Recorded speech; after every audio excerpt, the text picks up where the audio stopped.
विठ्ठल रुक्मिणीच्या टोकन दर्शनाची प्राथमिक चाचणी संपन्न झाली आहे। 1200 भाविकांना टोकनद्वारे दर्शन मिळणार आहे। 1 तासाच्या अंतरानं टोकन दर्शन मिळणार आहे। श्री विठ्ठल रुक्मिणीच्या मातेच्या दर्शनाला पंढरपूर आलेल्या भाविकांना तासनतास दर्शन रांगेमध्ये तात्काळत उभं राहावं लागत होतं आणि त्याबाबत एक चाचणी घेण्यात आलेली आहे। 1 तासाच्या अंतरानं आता टोकन दर्शन मिळणार आहे। पंढरपूरला विठ्ठल दर्शनासाठी आलेल्या भाविकांना दररोज कमीत कमी 5 तास उभं राहावं लागतं। महिन्याच्या आणि 15 दिवसाच्या एकादशी दिवशी ते 7-8 तासावर जातं आणि वारीत तर 15-16 तास उभं राहावं लागतं। आणि यातूनच मार्ग काढण्यासाठी विठ्ठल मंदिर समितीने टोकन दर्शन पद्धत सुरू करण्याचा निर्णय घेतलेला आहे। त्याची आज प्राथमिक चाचणी घेण्यात आलेली आहे। आज 1200 भाविकांना सोडलं जाणार आहे। तासाच्या अंतरावरून सोडलं जाणार आहे।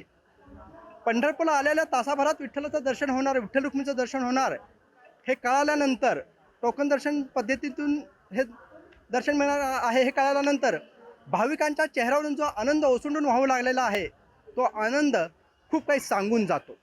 संतोष कुलकर्णी, जय महाराष्ट्र न्यूज, पंढरपूर।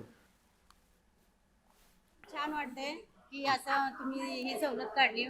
पांडुरंगाच्या संतानाला खूप खूप आभार मानते आणि इतक्या लवकरात आणि ज्याला आरोग्याच्या दृष्टीने त्रास आहे त्या लोकांसाठी खूप चांगले आहे। त्यासाठी पांडुरंगाचे काय म्हणता येईल, आभारच म्हणता येईल आणि सगळ्या दृष्टीचे पण आभार।